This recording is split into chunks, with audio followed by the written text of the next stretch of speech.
Question है ये Bihar board द्वारा निकाला गया है मॉडल सेट। तो इसको बनाने के लिए आपको एनसीईआरटी बुक, अपना कॉपी और प्रीवियस ईयर क्वेश्चन बैंक का नॉलेज चाहिए। ठीक है, और सभी क्वेश्चन एनसीईआरटी से पूछे गए हैं। देखिए, एक एक क्वेश्चन आपको पढ़ाया गया है और एक एक क्वेश्चन वहीं से ही मिलेगा आपको। ठीक है, तो एक बार इसके ऑब्जेक्टिव सब्जेक्टिव को देख लेते हैं कि क्या क्या है, एक बार एक्सप्लेनेशन के साथ। देखिए, पहला जो हमारा क्वेश्चन है निम्नलिखित में से किस वैज्ञानिक ने भ्रूण वैज्ञानिक लक्षणों के उपयोग को वर्गीकी में लोकप्रिय किया? तो इसका आंसर होगा पंचानन महेश्वरी। पंचानन महेश्वरी क्यों होगा इसका आंसर? अगर पंचानन महेश्वरी क्यों होगा? पंचानन महेश्वरी जो थे वो इंडियन बॉटनिस्ट थे। ठीक है, तो इन्होंने जो है लोकप्रिय बनाया था भ्रूण वैज्ञानिक लक्षणों को। ठीक है, इसलिए इसका आंसर जो है पंचानन महेश्वरी होगा। दूसरा, निम्नलिखित में से कौन पौधा भारत में आयातित गेहूं के साथ आया? यानी which of the flowing plant came to India with imported wheat? तो इसका आंसर जो है वो आपका पार्थेनियम होगा। पार्थेनियम। पार्थेनियम क्यों होगा? पार्थेनियम क्यों होगा? आप लोग भी सोचकर बता सकते हैं कि पार्थेनियम इसका क्यों होगा आंसर।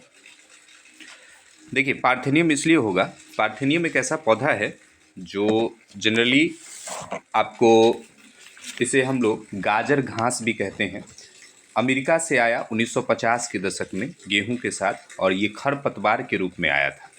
इसके कारण त्वचा रोग, एलर्जी और सांस की समस्या का भी कारण बना ये बाद में चल करके। ठीक है, और इसके कारण कृषि उत्पादकता भी धीरे धीरे घटती चली गई। ठीक है, तो इसका जो आंसर हो जाएगा वो क्या हो जाएगा? पार्थेनियम। ठीक है, चलिए तीसरा क्वेश्चन देखते हैं हम लोग। किस पौधे में परिपक्व बीज में भ्रूणपोष विद्यमान रहता है? Endosperm present in the mature seed of which plant? इसका जो आंसर होगा हमारा वो क्या होगा? कोकोनट। ठीक है, इसमें एक चीज़ आपको याद रखना है कि जो हमारा डाइकॉट प्लांट है, जैसे कि चना, पी, बीन्स और ग्राउंडनट, ठीक है, ये जो हमारे होते हैं ग्राम, पी और ग्राउंडनट, ये सभी के सभी डाइकॉट प्लांट हैं, द्विबीजपत्री प्लांट है, और इसमें जो है इंडोस्पर्म पूर्ण रूप से खत्म हो जाता है। डाइकॉट कुछ मोनोकॉट प्लांट्स भी हैं, जैसे कि मेज, व्हीट, राइस, बार्ली। ठीक है, जिसमें हमारे इंडोस्पर्म प्रेजेंट होते हैं। ठीक है, तो इसमें जो आंसर हो जाएगा वो हमारा हो जाएगा कोकोनट। ठीक है, अगला आंसर है, अगला क्वेश्चन है हमारा कि निम्नलिखित में से किस पौधे में बीजांड की संख्या एक से अधिक होती है? तो एक से अधिक बीजांड जो है वो तरबूज में पाया जाता है। ठीक है, गेहूं में नहीं होगा, चावल में नहीं होगा और नारियल में भी नहीं होगा। चलिए अगला क्वेश्चन है कि गुरु बीजाणु मातृ कोशिका में किस प्रकार का कोशिका विभाजन होता है? किस प्रकार का कोशिका विभाजन होता है? ठीक है, तो गुरु बीजाणु मातृ कोशिका की अगर बात करें तो इसमें किस प्रकार का कोशिका विभाजन होता है? तो इसमें मियोसिस सेल डिवीजन हो जाएगा, यानी कि अर्धसूत्री विभाजन होता है। ठीक है, अगला, बिना निषेचन के बीज पैदा करने की प्रक्रिया को क्या कहते हैं? तो बिना निषेचन के बीज पैदा करने की जो प्रक्रिया होती है उसे हम लोग क्या कहते हैं?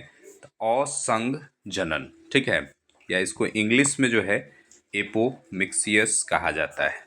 ठीक है, तो इंग्लिश में हम लोग इसका क्या मारेंगे? एपोमिक्सियस। ठीक है, अगले क्वेश्चन में आते हैं। प्रसव के समय निम्नलिखित में से कौन सा हार्मोन मुख्य भूमिका निभाता है? देखिए, ये जो आपका क्वेश्चन है बहुत वीवीआई है। ठीक है, इसको दिमाग में जरूर रखिएगा कि प्रसव के समय निम्नलिखित में कौन सा हार्मोन मुख्य भूमिका निभाता है। तो प्रसव के समय जो मुख्य भूमिका निभाता है वो हमारा ऑक्सीटोसिन होता है। ठीक है, तो इसको एकदम याद ही कर जाइएगा, ये आपके रिप्रोडक्शन चैप्टर से है और काफ़ी इम्पोर्टेंट माना जाता है इस क्वेश्चन को। ठीक है, अगला क्वेश्चन है हमारा। महिलाओं में लगभग 50 वर्ष की आयु में आतर्व चक्र बंद होने को क्या कहते हैं? तो महिला में जो 50 वर्ष की आयु होती है तो हमारा जो मेंस्ट्रुअल साइकिल है वो बंद हो जाता है। उस प्रक्रिया को हम लोग जो है रजोनी वृत्ति या मोनोपयस कहते हैं। ठीक है, रजोनी वृत्ति या मोनोपयस पॉज कहते हैं। ठीक है, अगला क्वेश्चन है कि वृषण को उदर गुहा के बाहर वृषण कोश में रखने का महत्व क्या है, यानी what is the significant of placing the testis in the scrotum outside the abdominal cavity. देखिए, ये क्वेश्चन हमने बताया था कि स्क्रोटम जो होता है वो क्या होता है, टेम्परेचर मेंटेन करने का काम करता है। तो इसका जो टेम्परेचर इसका जो है 2 डिग्री कम होता है बॉडी टेम्परेचर से। To maintain the temperature of the testis, testis के टेम्परेचर को मेंटेन करने के लिए जो है इसको बाहर रखा जाता है। ठीक है, इसको भी रिप्रोडक्शन चैप्टर से लिया गया है, फुल्ली एनसीईआरटी, और जो आप पढ़े हैं वहीं से क्वेश्चन है। सेमिनल प्लाज्मा में कौन सा कार्बोहाइड्रेट उपस्थित होता है। देखिए, हमने बताया था कि सेमिनल प्लाज्मा और स्पर्म मिलकर के सीमेन का निर्माण करते हैं। तो इसमें हमने बताया था कि सबसे ज़्यादा मात्रा में अगर कुछ पाया जाता है वो है हमारा फ्रुक्टोज। ठीक है, याद रखिएगा कि सेमिनल प्लाज्मा में कौन सा कार्बोहाइड्रेट पाया जाता है, तो वो है हमारा फ्रुक्टोज। ठीक है, अगला क्वेश्चन है कि in which layer of the uterus in which layer uterus do cyclic change occur during the menstrual cycle. देखिए, मैंने आपको बताया था कि मेंस्ट्रुअल साइकिल के दौरान जो वॉल टूटता है, किसका वॉल टूटता है, इंडोमेट्रियम का वॉल टूटता है। मायोमेट्रियम नहीं होगा, पेरियोमेट्रियम भी नहीं होगा, यानी इंडोमेट्रियम का वॉल टूटता है। ठीक है, तो मेंस्ट्रुअल साइकिल के दौरान जो है यही चेंजेस देखने को मिलता है। पुरुषों के लिए बंधेकरण प्रक्रिया को क्या कहते हैं। देखिए, मैंने ये भी बताया, ये VBI है ऑब्जेक्टिव, और 2 नंबर के लिए भी। वैजेक्टोमी पुरुष के लिए होता है और ट्यूबेक्टोमी फीमेल के लिए होता है। ध्यान में रखेंगे, वैजेक्टोमी क्या है, पुरुष के लिए, जिसमें भास डिफरेंस को कट करके जोड़ दिया जाता है, और ट्यूबेक्टोमी किसके लिए है, फीमेल के लिए है, जिसमें फ्लॉपियन ट्यूब को कट करके जोड़ दिया जाता है। ये सर्जिकल मेथड है जो हमने आपको बताया होगा रिप्रोडक्टिव हेल्थ वाले चैप्टर में, आप उसमें देख सकते हैं कि हम लोग सर्जिकल मेथड में इसको पढ़ते हैं। ठीक है, तो इसका आंसर क्या हो जाएगा, वैजेक्टोमी। ठीक है, निम्नलिखित में से कौन गर्भ निरोधक गोली गैर एस्ट्रोइडियल है। ठीक है, तो देखिए, गैर एस्ट्राइडल हार्मोन जो है हमारा वो क्या हो जाएगा, इसमें से सही जवाब जो है वो सहेली है, जो कि इंडियन है, और सहेली है जो कि गैर स्टीरॉयडल हार्मोन है। ठीक है, अगला क्वेश्चन है कि प्राथमिक अंडक में होने वाली कोशिका विभाजन के बारे में क्या गलत है। देखिए, प्राथमिक अंडक में जो कोशिका विभाजन होती है तो उसमें अर्धसूत्री विभाजन होता है, द्वितीयक अंडक और ध्रुवीय पिंड भी बनते हैं, यानी जिसको हम लोग formation of haploid secondary oocytes and polar body भी कहते हैं, और समान विभाजन भी होता है। लेकिन इसमें ये गलत है कि समसूत्री विभाजन होता है। ठीक है, इसका जो आंसर हो जाएगा समसूत्री विभाजन। ठीक है, ये आप रिप्रोडक्शन चैप्टर में जाइए और ऊजीनेसिस को पढ़िए, ऊजीनेसिस भी VBI है और स्पर्मेटोजीनेसिस भी VBI है। किसने जैव विविधता शब्द प्रचलित किया। ठीक है, तो जैव विविधता शब्द जो है आपका किसने प्रचलित किया, तो इसको याद रखिएगा, एडवर्ड विल्सन। ठीक है, एडवर्ड विल्सन ने जैव विविधता शब्द को प्रचलित किया था। जातीय विविधता के आकलन में कौन समूह शामिल नहीं है। ठीक है, तो जातीय विविधता के आकलन में जो समूह हमारा शामिल नहीं है वो होता है प्रोकैरियोट्स। प्रोकैरियोट्स को मैंने बताया था कि इसको शामिल नहीं किया जाता है स्पीशीज डाइवर्सिटी के अंतर्गत। ठीक है, चलिए अगला क्वेश्चन देखते हैं। किस वैज्ञानिक के प्रयोग से यह दर्शाया गया कि जैव विविधता में वृद्धि से उत्पादकता बढ़ती है। देखिए, ये भी आपका अच्छा क्वेश्चन है, इसको भी दिमाग में रखिएगा। किस वैज्ञानिक के प्रयोग ने यह दर्शाया कि जैव विविधता में वृद्धि से उत्पादकता बढ़ती है, तो इसका जो आंसर हो जाएगा आपका वो डेविड टिलमैन होगा। ठीक है, डेविड टिलमैन के द्वारा जो है ये बताया गया था कि जैव विविधता में वृद्धि से उत्पादकता बढ़ती है। 1992 में जैव विविधता पर सम्मेलन कहाँ आयोजित हुआ, ये भी आपका इंपॉर्टेंट क्वेश्चन हो सकता है। इसका आंसर होगा रियो डी जिनेरियो। ठीक है, रियो डी जिनेरियो में जो है 1992 में जैव विविधता पर सम्मेलन आयोजित हुआ था। अगला क्वेश्चन है कि निम्नलिखित में से कौन कथन समष्टियों के बारे में गलत है, यानी which of the following statement is incorrect about population. तो देखिए, पॉपुलेशन में live in well defined geographical area, ये सही है। यूज ऑफ सिमिलर रिसोर्स, ये भी सही है। मेंबर में इनब्रीडिंग, ये भी सही है। समष्टियों के बीच ऊर्जा का स्थानांतरण नहीं होता है, ठीक है, तो ये आपका गलत हो जाएगा, ठीक है। आंसर हमारा डी। निम्नलिखित में से कौन पौधा परागण के लिए लैक्टिक कपट का सहारा लेता है? तो लैक्टिक कपट का जो सहारा लेता है वो हमारा पौधा है ऑफ्रिस, ठीक है। इसको दिमाग में रखिएगा कि लैक्टिक कपट का सहारा लेने वाला पौधा है ऑफ्रिस। Breach of the basis of tiger, यहाँ पर क्या है क्वेश्चन 21 नंबर, बाघ आरक्षितियों तथा राष्ट्रीय उद्यानों में बाघ गणना का आधार क्या है? तो बाघ गणना का जो आधार होता है, बाघ को कैसे गिना जाता है, तो इसका आंसर हो जाएगा पग चिन्हों तथा मलगूटियों के द्वारा, ठीक है, पग चिन्हों तथा मलगूटियों के द्वारा। अगला क्वेश्चन है हमारा, यदि समय t के संदर्भ में n का आरेख सिग्मॉइड वक्र है तो उसे क्या कहते हैं? क्वेश्चन है, if the plot n with respect to the time t is sigmoid curve. देखिए सिग्मॉइड कर्व किस में बनता है? तो ये बनता है लॉजिस्टिक ग्रोथ कर्व में, ठीक है। ये हमने आपको पॉपुलेशन चैप्टर में बताया है, इकोलॉजी वाले में, फर्स्ट चैप्टर में। तो इसका जो आंसर हो जाएगा ये होगा ये फर्स्ट नंबर। इसी को लॉजिस्टिक ग्रोथ के नाम से भी जाना जाता है, ठीक है। निम्नलिखित में से कौन जाति के सदस्य जीवन काल में सिर्फ एक बार प्रजनन करते हैं? एक बार प्रजनन करने वाले जो हैं वो आपके बांस और प्रशांत महासागरीय मछली, यानी ए और बी दोनों हो जाएगा, ठीक है। ऐसी पारस्परिक क्रिया जिसमें एक जाति को लाभ एवं दूसरे का न लाभ होता है, न हानि, क्या कहलाती है? देखिए हमने आपको बताया था इसमें प्लस माइनस करके कि प्लस वाले को लाभ होता है, माइनस वाले को घाटा होता है, और जीरो लिख देंगे तो न लाभ होगा न हानि होगा। तो इसका जो आंसर होगा सहभोजिता होगा, ठीक है, सहभोजिता, ठीक है। इसको आप अपने कॉपी में भी देख सकते हैं, ये बताया गया है, इंपॉर्टेंट है, पूछा भी जाता है हर बार, ठीक है। इससे 2 नंबर में भी क्वेश्चन आते हैं। निम्नलिखित में से किस पौधे को एक प्रकार के शलभ के प्रयोग से ऑस्ट्रेलिया में नियंत्रित किया गया था? देखिए ये क्वेश्चन भी आपका अच्छा है। तो ये जो आपका पौधा हो जाएगा ये नागफनी का पौधा है, ठीक है। इसी को हम लोग प्रिकली पियर कैक्टस भी कहते हैं, नागफनी का पौधा, ठीक है। एक प्रकार के शलभ के प्रयोग से ऑस्ट्रेलिया में नियंत्रित किया गया था, ठीक है। निम्नलिखित में से कौन पौधा विषैला हृदय ग्लाइकोसाइड उत्पन्न करता है? तो इसका जो आंसर होगा हमारा, इसका आंसर जो है हमारा कैलोट्रोपिस, ठीक है ना, नागफनी नहीं होगा, केसिया नहीं, इसका आंसर कैलोट्रोपिस, ठीक है। कौन सा पौधा विषैला हृदय ग्लाइकोसाइड उत्पन्न करता है? तो ग्लाइकोटापिस। जिसको हिंदी में दिक्कत हो इंग्लिश को भी देख सकते हैं क्योंकि उससे आपको समझ में आ जाएगा, ठीक है। जैव मात्रा के उत्पादन की दर को क्या कहते हैं? ये भी क्वेश्चन इंपॉर्टेंट हो सकता है। जैव मात्रा के उत्पादन की दर को उत्पादकता कहते हैं, ठीक है।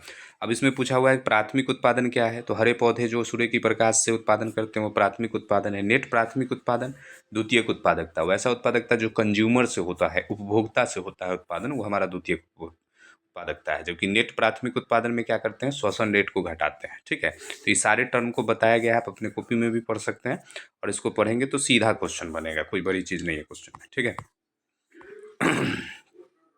मृत कार्बनिक सामग्री से प्रारंभ होने वाली खाद्य श्रृंखला को क्या कहते हैं? देखिए मैंने आपको बताया था कि डिट्राइटस फूड चेन, यानी कि अपरद खाद्य श्रृंखला, ठीक है। ग्रेजिंग फूड चेन ग्रास घास से शुरू होती है, खाद्य जाल अलग चीज़ है, लेकिन अपरद खाद्य श्रृंखला जिसमें मरे हुए जो भी हमारे पदार्थ हैं मरे हुए, उन अपरद से हम लोग इसका काम शुरू करते हैं, यानी इसका जो खाद्य श्रृंखला है वो हमारा मरे हुए कार्बनिक, मृत कार्बनिक सामग्री से प्रारंभ होता है। अपरद डिट्राइटस फूड चेन, इसका दिमाग में रखेंगे। जैव संश्लेषण अवस्था के पूर्ण होने के बाद उत्पादन का पृथक्करण एवं शोधन करने के प्रक्रम को क्या कहते हैं? देखिए क्वेश्चन बहुत, ये कहाँ से पूछा गया है क्वेश्चन आपका? देखिए ये क्वेश्चन पूछा गया है आपका बायोटेक से, बायोटेक, ठीक है ना, बायोटेक्नोलॉजी एंड प्रिंसिपल जो आपने पढ़ा है उससे पूछा गया है। तो इसका जो आंसर हो जाएगा आपका वो आंसर होगा, देखिए क्या process, separation of purification of product to the completion of biosynthetic stage. तो इसका जो आंसर हो जाएगा आपका डाउन स्ट्रीम प्रोसेस, मैंने आपको बताया था कि इसका आंसर होगा डाउन स्ट्रीम प्रोसेस।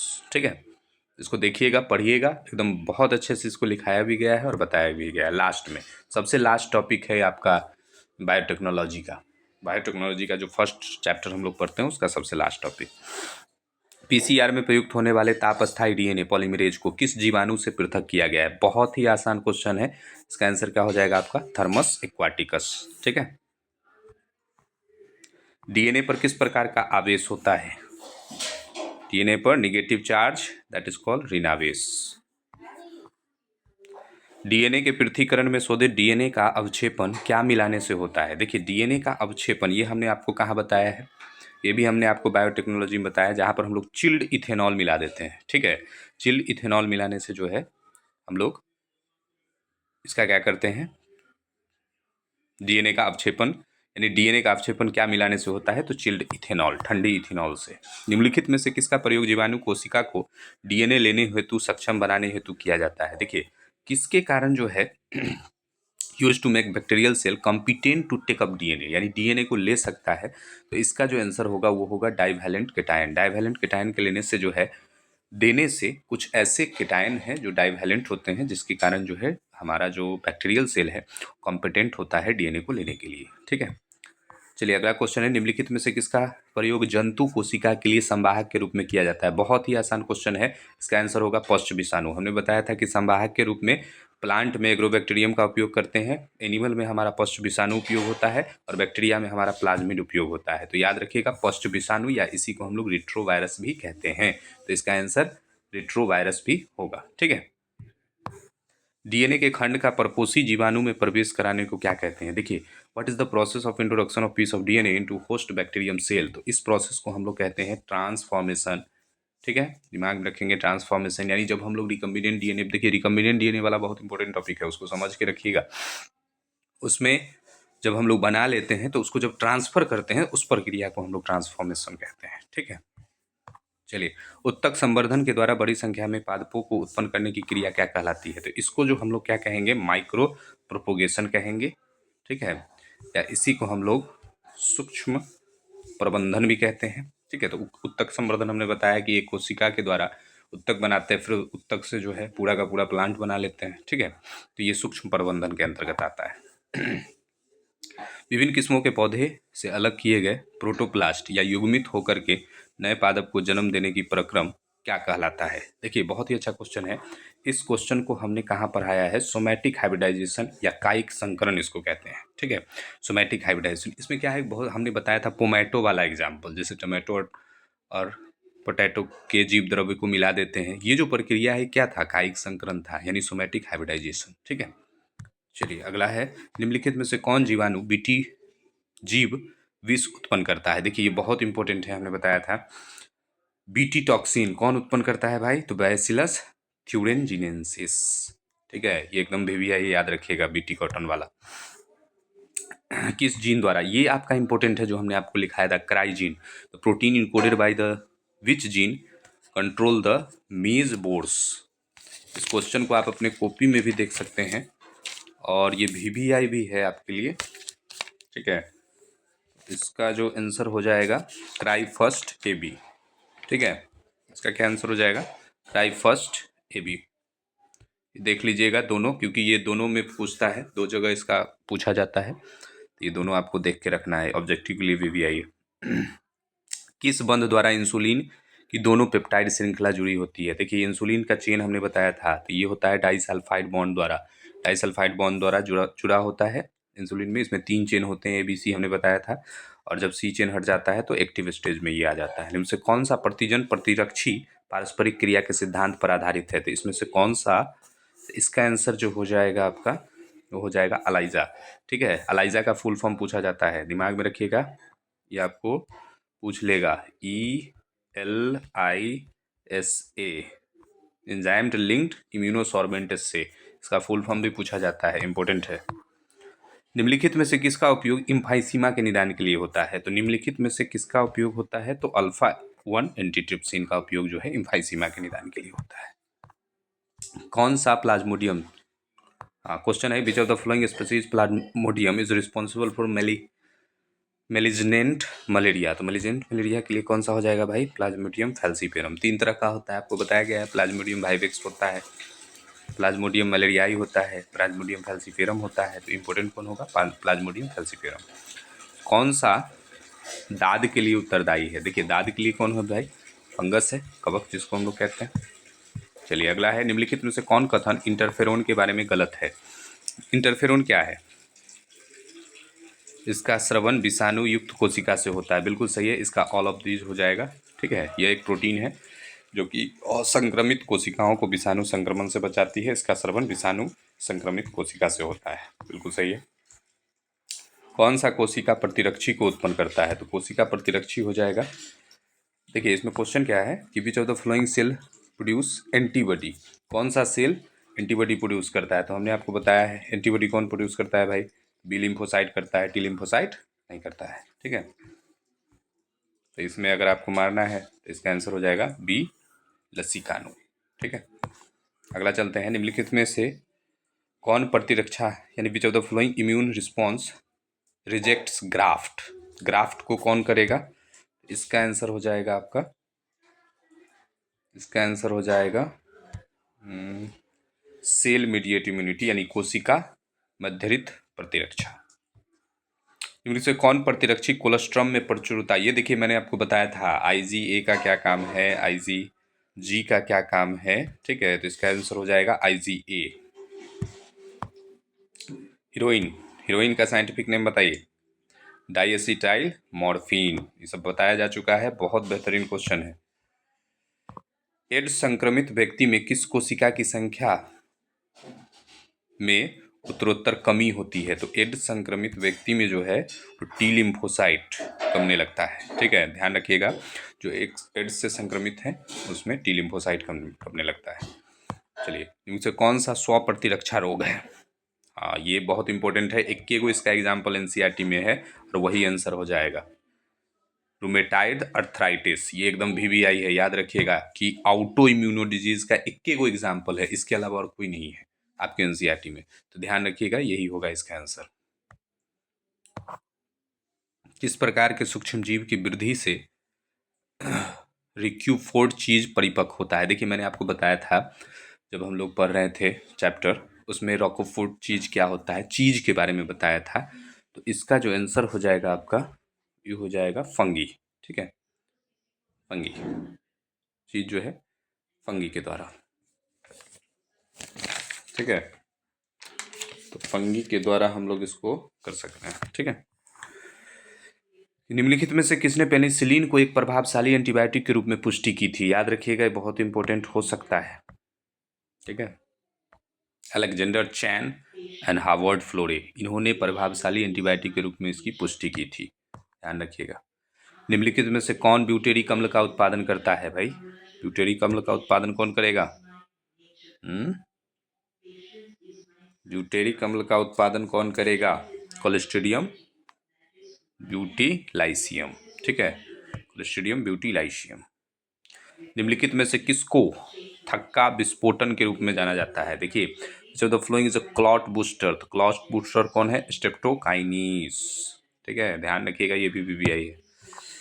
किस बीमारी के इलाज में एंटीबायोटिक प्रभावी नहीं है, तो एंटीबायोटिक किस में प्रभावी नहीं होता, आप जानते हैं एंटीबायोटिक कहाँ उपयोग किया जाता है, जो जीवाणु से होने वाला रोग है। एंटीबायोटिक ये तो हमारा है नहीं एड्स, इसी में काम नहीं करेगा, नॉट इफेक्टिव। सौरमंडल में पृथ्वी की रचना कितने वर्ष पूर्व माना जाता है, ये इवोल्यूशन चैप्टर का क्वेश्चन है और ये आपके कॉपी और NCERT में सीधा सीधी लिखा हुआ है 4.5 बिलियन वर्ष पूर्व। ठीक है, निम्नलिखित में से किस वैज्ञानिक ने विकास के लिए भ्रूणात्मक समर्थन प्रस्तावित किया, which among the flowing scientific proposed embryological support of immunology, याद रखिएगा इसका आंसर जो होगा वो होगा अर्नस्ट हैकेल। ठीक है, इम्ब्रियोलॉजिकल सपोर्ट देने वाले अर्नस्ट हैकेल थे और यही इसका आंसर होगा, आपके कॉपी और NCERT में भी है, पूरे क्वेश्चन आपका NCERT का है। भिन्न भिन्न कार्य संपन्न करने के कारण किसी रचना का अलग रूप ले लेना क्या कहलाता है भाई, इसको कहते हैं समजात या होमोलॉगी। शकरकंदी एवं आलू किसके उदाहरण है, शकरकंदी और आलू किसके उदाहरण है भाई? ये उदाहरण है आपके तुल्य रूपता के, या इसी को हम लोग एनालोगी कहते हैं। ठीक है, ये भी दिमाग में रखिएगा। निम्नलिखित में से कौन प्राकृतिक वर्ण का उदाहरण? Which of the following natural selection? आ जाइए भाई, नेचुरल सिलेक्शन कौन है? सब है, इसका सब आंसर होगा गैलेपेगस फिंचेज, डार्विन फिंच जो हमने बताया था, industrial melanism, antibiotic resistant bacteria, ये सभी के सभी नेचुरल सिलेक्शन के एग्जाम्पल हो जाएंगे। चलिए, निम्नलिखित में से किस बंध द्वारा नेचुरल सिलेक्शन किसके द्वारा दिया गया था? डार्विन के द्वारा। ठीक है, तो इसमें आपका डार्विन और लेमार्क दोनों थ्योरी को पढ़ लीजिएगा, इंपॉर्टेंट है, बार बार पूछा जाता है। निम्नलिखित में किस बंध द्वारा नाइट्रोजिनस क्षार पेंटोज शर्करा से जुड़ा होता है, यानी pentose sugar by which of the flowing bond? तो ये हो जाएगा आपका, ये हो जाएगा इन ग्लाइकोसिडिक बंध। ठीक है, इसको ऐसे कर सकते हैं, इन ग्लाइकोसिडिक बंध। ठीक है, निम्नलिखित में से कौन थाइमीन है? थाइमीन का दूसरा नाम दिमाग में रखिएगा भाई साहब, 5-मिथाइल यूरासिल होता है, 5-मिथाइल यूरासिल। उसके बाद बहुत आसान क्वेश्चन है, DNA is more stable compare to RNA. DNA RNA से ज़्यादा स्टेबल होता है, क्यों भाई? क्योंकि thymine present place of uracil, बिल्कुल सही है, थाइमीन की जगह पर यूरासिल। डीएनए है से डी, यानी एक ऑक्सीजन इसमें कम होता है आरएनए से। डीएनए रिपेयर मैकेनिज्म प्रेजेंट, तो यानी इसका आंसर हो जाएगा ऑल ऑफ दीज। ठीक है, निम्नलिखित में से कौन एंजाइम डीएनए के असतत रूप से संश्लेषित खंडों को जोड़ता है? कौन सा एंजाइम डीएनए को जोड़ता है भाई? बहुत बहुत आसान, डीएनए लाइगेज। डीएनए लाइगेज जोड़ने का काम करता है। किसके अनुलेखन के लिए आरएनए पॉलीमरेज थर्ड जिम्मेदार नहीं है? तो किसके अनुलेखन के लिए थर्ड जिम्मेदार नहीं है? फुल टू फुल एनसीईआरटी है, कॉपी में भी आपका लिखा हुआ है, तीनों का काम हमने बताया होगा, RNA polymerase first, second and third का पूरा देखिए अपने कॉपी और एनसीईआरटी बुक से। निम्नलिखित में से कौन सा नियम एकल संकरण प्रयोग पर आधारित नहीं है? तो हमने बताया था स्वतंत्र अवव्यूहन का नियम, यानी कि लॉ ऑफ इंडिपेंडेंट रिसोर्समेंट जो है एकल संकरण पर आधारित नहीं है। चलिए, संतति की रुधिर वर्ग ओ है जिसमें माता पिता का रुधिर वर्ग क्या होगा? देखिए, माता पिता का रुधिर वर्ग निकालने के लिए हमने इसमें बताया था कि जैसे आरबीसी के ऊपर आई जीन होता है, आई जीन का कितने अलील्स होते हैं? आई ए, आई बी, स्मॉल आई। ठीक है, तो स्मॉल आई ओ को डिनोट करता है, आई ए वाले को, आई बी ओ वाले को। तो जब आप इसको क्रॉस करवा करके अपनी विधि के द्वारा निकालिएगा तो इसका जो आंसर हो जाएगा ओ एवं ए, अथवा ओ एवं ओ, अथवा ओ एवं बी। ठीक है, इसको क्रॉस करा करके आप देख सकते हैं, एक विधि के द्वारा हमने बताया था कि स्मॉल आई ओ को डिनोट करेगा, फिर इसको क्रॉस कराएंगे। ठीक है, तो इस कैपिटल आई ए, ठीक है, या स्मॉल आई, इस तरह से इसको क्रॉस कराने की जो विधि थी उस पर विधि पर क्रॉस कराइए, आपको आंसर मिल जाएगा। ठीक है, कौन सा एक्सओ प्रकार का लिंग निर्धारण है? देखिए, हमने बताया था एक्सो टाइप किसका होता है भाई? ग्रासोहोपर का, टिड्डा। ठीक है, ग्रासोहोपर का। ह्यूमन में तो एक्स और एक्स वाई चलता है। ठीक है, कौन सा कैल्नीफेटर सिंड्रोम का कारण है? देखिए, कैल्नीफेटर सिंड्रोम हमने बताया है, बार बार हम आपको कहते हैं कि सिंड्रोम वाला क्वेश्चन एक होगा ही, या तो ऑब्जेक्टिव 2 नंबर किसी न किसी में। तो इसमें 3 तरह का सिंड्रोम है, Down syndrome, Turner syndrome, Klinefelter syndrome. तो ये हमसे पूछा गया है कैल्नीफेटर सिंड्रोम का कारण। कैल्नीफेटर सिंड्रोम में एक एक्स क्रोमोसोम क्या हो जाता है?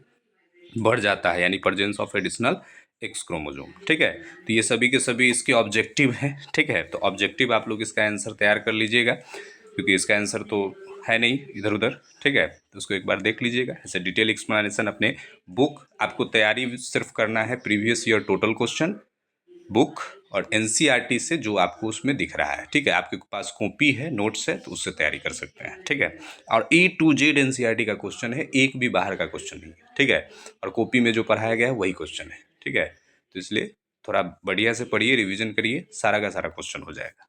ठीक है, चलिए ठीक।